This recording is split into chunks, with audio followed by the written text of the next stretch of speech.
Good afternoon, and thank you for joining us on Love World News. I'm Giovanni Zabaroni, and these are your top headlines for the 2 o'clock hour.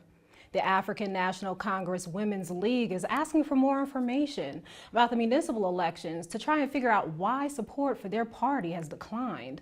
They're hoping analysis of the election results will help the ANC move forward. This is competition from the Democratic Alliance and the Economic Freedom Fighters is supposed to get tougher during the next election. The ANCWL says they will oppose any coalition government that undermines the progress women have made in South Africa.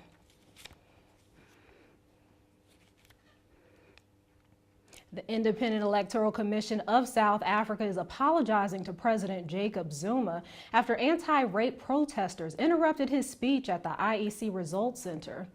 The IEC deputy chairman says the commission was greatly compromised by the protest and that they were taken by surprise. The 4 young women who took part in the protest were reportedly working the Economic Freedom Fighter desk at the Results Center all week leading up to their protest. The ladies held up signs referencing President Zuma's rape trial that happened 10 years ago.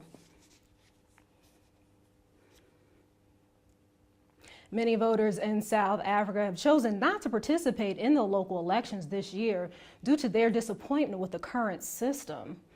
There were a diverse range of opinions on voting when media interviewed people in Cosmo City, that's north of Johannesburg. However, the common theme of dissatisfaction ran through their remarks. The 2016 South African municipal elections kicked off on Wednesday, promising to attract one of the highest voter turnouts since democracy was introduced to the country in 1994. Over 26.3 million registered voters were due to cast their ballots at more than 22,600 voting stations across the nation.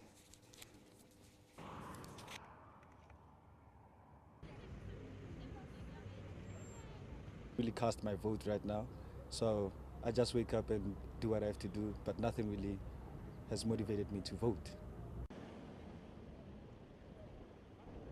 The thing that has confused me is that they always say same things over and over, and then they don't keep their promises. They don't make their promises to be valid. They just promise, but they don't deliver. Others didn't vote, but they regret it now. Could have made a difference because a vote gives one of the party a count for them. I was disappointed because I didn't vote.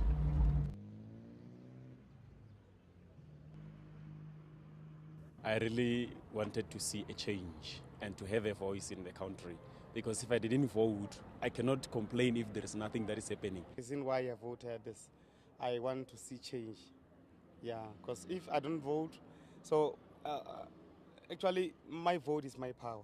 So that's why I voted. For CCTV on the way. Zambia has been hit with political unrest leading up to their general election, which is just days away. The Young African Leaders Initiative Network and the Youth Network for Peace are calling for peace, and they are speaking out against all violence as people get ready to head to the polls. The youth groups held a march this past weekend to take a stand. Love World News reporter Twambo Kunda from our bureau in Zambia filed this report. Streets of Lusaka, just before the much awaited for elections, the general elections of 2016 here in Zambia. Right now we are witnessing a march past that has been organized by different youths from different organizations. With just 9 days to go before the elections, these youths have come together to do a march past against the tension and the violence that has been occurring throughout this election period. So with me here is one of the organizers of this march past. Sir, how are you, sir? I'm fine, thank you. How are you? Excellent, sir. So could you kindly introduce yourself, sir? Okay, my name's Pastor Sizwe Mwale. I'm with Youth with a Mission, and I'm also affiliated with YALI, which is a Young African Leaders Initiative. Okay, sir. So, sir, could you kindly tell us why you organized this march past? Well, like you ably said in your introduction, there's some sporadic violence that's going on, and we also realize that this election is going to be quite a critical election in the sense that it's the first time that we're having the 50+1 clause. So therefore, if no candidate gets more than 50% of the total votes cast, it means that we may need to go for a rerun. Now, in that event, we don't think the nation is really aware that that could cause a lot of tension and maybe even violence, and we've already seen some violence happening. So we organize this march past mainly to raise awareness amongst youth. News of Oscar Pistorius being rushed to the hospital with wrist injuries has been widely reported in the past few days, but now his brother is speaking out on what really happened. Carl Pistorius says his brother did not attempt to take his own life in prison. He says his brother slipped in his cell and hurt himself. Carl has been visiting his brother in prison, where he is currently serving a 6-year sentence for killing Reva Steenkamp. He says his brother is doing well considering the circumstances, and that reports of a suicide attempt are sensational and completely untrue. Kenya is now recovering from the impact of a countrywide power blackout, which hit the country for almost 6 hours on August 6th, disrupting businesses across the Eastern African nation. Engineers blame the blackout on a technical glitch. Newton Lavuga, a welder whose life literally depends on the availability of electricity, had to chat his day away since he could not work since early morning. As a result, he was likely to go home empty-handed. The $6 or so he earns per day would certainly not come by. A deadly explosion has rocked a hospital in northwestern Pakistan. A provincial minister says at least 30 people were killed when a blast ripped through an emergency ward. 30 others are injured.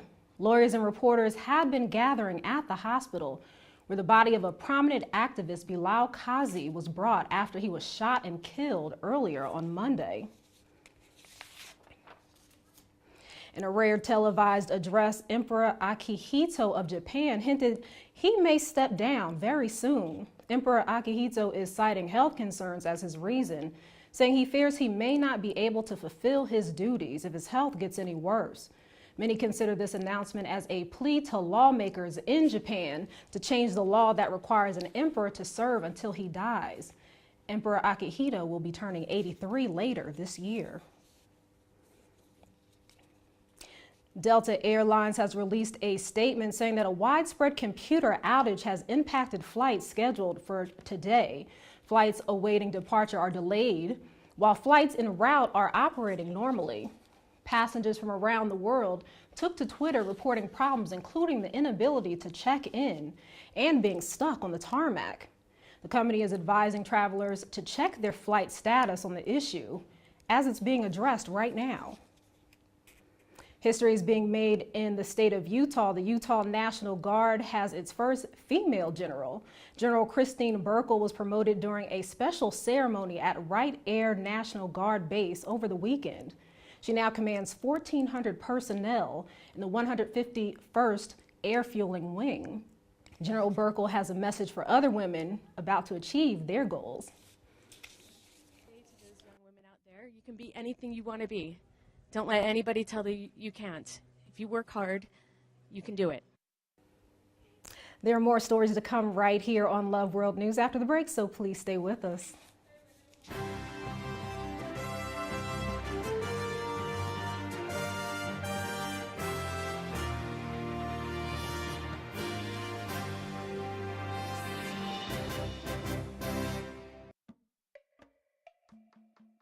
In this planet of over 7 billion people, no one's unimportant. See, there's a difference only you can make, be it small or large. No one has the ability to laugh out loud like you do. No one's eyes sparkle like yours when great joy fills your heart. I tell you, absolutely no one has a rejuvenating smile. No one walks like you, no one talks like you, no one can be you. You're one of a kind, a voice to be heard. King's Chat is where you matter most. Download the app right now from the Google Play Store or the Apple App Store and start kinging.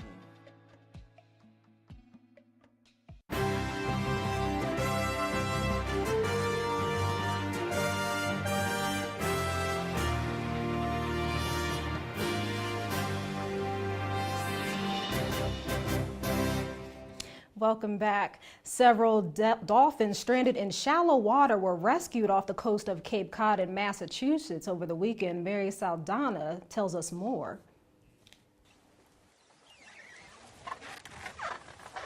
It's been a busy day for IFAW teams on the Cape. This is one of 10 common dolphins that beached itself today in and around Barnstable Harbor, first on Sandy Neck Beach. There was a group of 6 and a group of 4. The tide came in so quickly before we could get on scene, so the animals refloated. But a couple of dolphins grounded themselves a second time on Millway Beach. At that point, rescue crews knew they needed to transport the young adult dolphins to a safer deep water release point. That meant carting them up the beach into a waiting vehicle where their vital signs will be monitored in transit. A lot of people will think that, oh, I got to push the dolphin back into the water because they can breathe, but they're mammals. They can breathe air. They can perfectly breathe outside the water. That's not the issue. The issue is actually something like sunburn, which, because of their skin, can really affect them quickly. Beachgoers can help the animals stay calm by keeping their distance and their voices down. Bed sheets can help too until the rescue team arrives.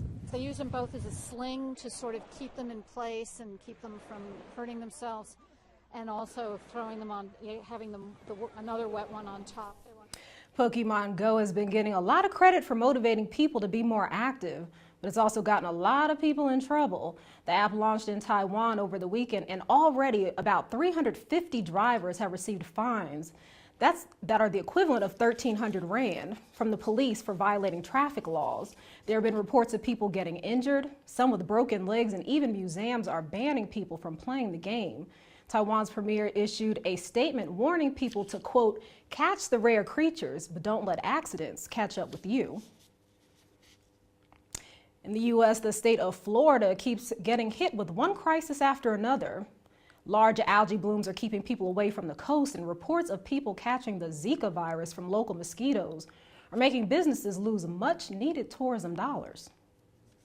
Irene Gomes at the Driftwood Motel in Jensen Beach reads a troubling letter she got this week. Due in part to various issues associated with poor water quality. That family from New Jersey just canceled their reservation for 2017. Upsetting. Because of the algae crisis plaguing the Treasure Coast. Now Gomes faces a big financial loss. It's a cancellation for that 2.5 months, which is like almost $7,000 loss. And her story may not be the last. A new study from Florida's Tourism Crisis Management Initiative found that more than half of people considering a visit to Florida are concerned enough about the algae crisis to delay their travel plans.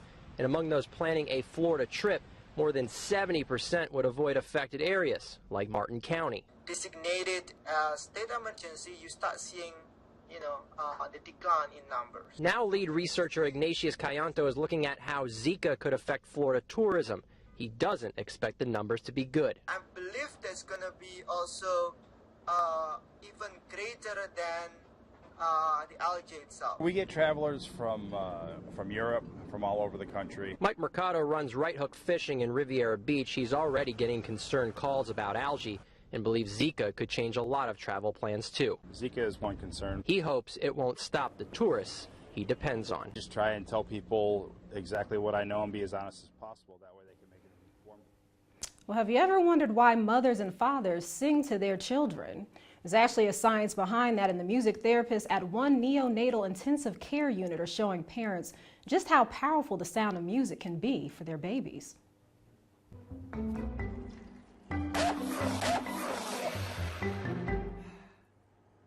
I think I'm gonna have to buy more milk. Amazon wants to have its tentacles in many different parts of our lives. Right now, they're focused on your home, specifically your kitchen with its latest device, the Amazon Dash Scanner. Let's say you run out of milk, all you have to do is scan the barcode, or just say... Sorry about that. We had a bit of a technical difficulty, but we're going to move on to the next story. Online retailer Amazon keeps coming up with new ways to bring in more customers. The newest creation, Amazon Dash, uses voice commands to automatically update your online grocery list. Check it out. Have them delivered to your door with the service Amazon Fresh. So what makes Amazon think they can have any success with hardware after their flop with the Amazon Fire Phone? Do you have one? Most people don't. Well, Amazon's found a sleeper hit in this device, the Amazon Echo, a speaker which goes in your home and allows you to speak to it. Alexa, play Drake. Now, even though these two products don't actually use the same technology, Amazon's keyed into the possibility that in a society which moves so fast, we may not take the time to write or even type what we need, but we may scan or say what we need, and that could make more money for them. But just like so many of Amazon's devices, they're not actually worried about making money off the hardware. They're trying to entice you to use their services.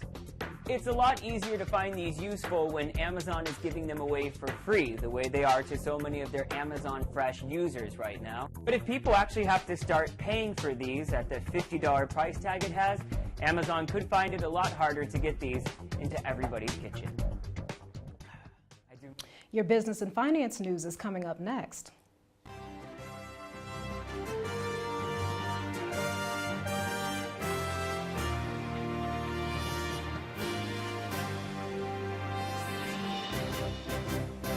The hotel prices have tripled in Rio de Janeiro as the year's Olympic Games opened.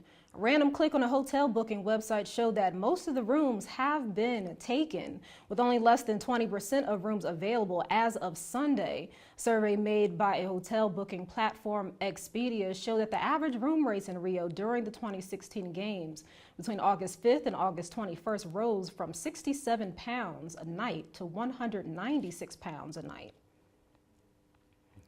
Computer researchers say they have found a flaw in chip-based credit cards. The chip was supposed to be designed to make credit cards more secure by making the process to complete a transaction longer. But that extra time may be giving hackers an opportunity to steal consumers' money. Reporter Lori Segal has the story. Chip cards. They take forever. On the bright side, they're also more secure. They're supposed to stop criminals from stealing our information. But the very thing that makes them take longer may also make them vulnerable. On an old-fashioned credit card, the data that's sent to the register is static. It never changes. On a chip card, the data is randomized, which means it's only good for one transaction. Normally, information that expires after just a minute would be useless. But if hackers could steal it and use it all before it switches again, they're in business. And new research shows that might actually be possible if hackers can crack open a store register and add something called a skimmer. Maybe they're friends with the cashier, maybe they own the store themselves. Whatever the case, the hackers wait for you to insert your card, and then their minute begins. Here's how it works. During that minute, the hacked register is stealing all of your card's information and wirelessly transmitting it to another device the hackers have set up elsewhere, like a smartphone ready to make a mobile purchase, or in this case, a hacked ATM that's confusing the data for your physical banking card. And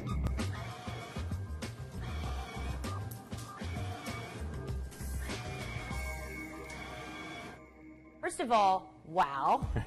What did we just see? Can you explain what just went down? The data on the card is getting transmitted to a device that's inside this false front here. And then that, then in turn, is starting to punch in all the data, punching in the PIN, asking for $200 and hitting withdrawal. There's little, basically robot hands that are actually, putting the PIN numbers in there.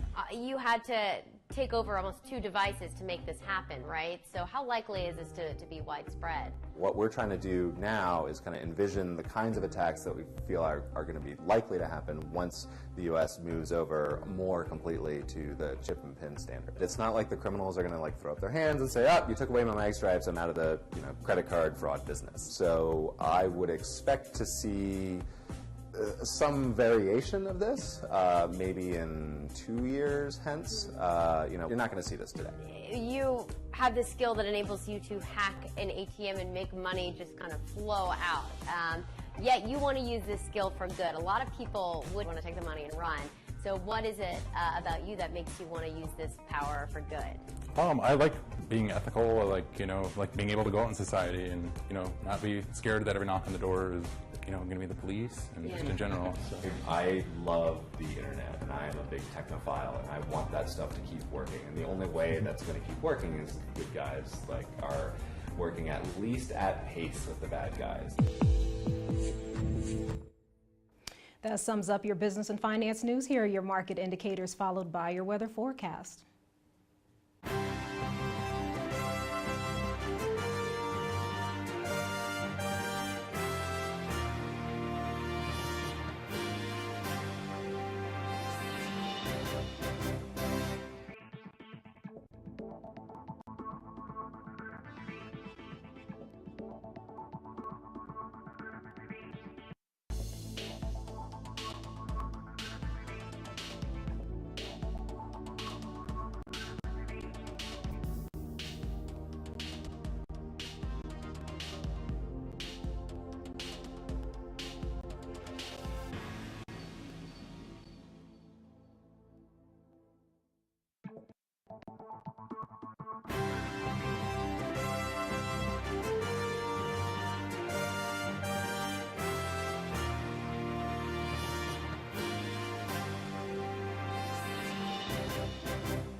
In sports news, about 20% of the tickets for the Rio Olympics remain unsold so far, most of which are expensive ones for better seats. According to the Rio Olympic Organizing Committee, Rio Olympic ticket sales have achieved their expectation by bringing more than 1 billion Brazilian real in thus far, with about 1.2 million tickets that remain unsold. About 75% of the tickets have been sold to Brazilian local spectators. The Angolan rowing team will be making history when they hit the water in Rio de Janeiro. Reporter Christina McFarlane spoke with them about their Olympic journey and their aspirations for gold.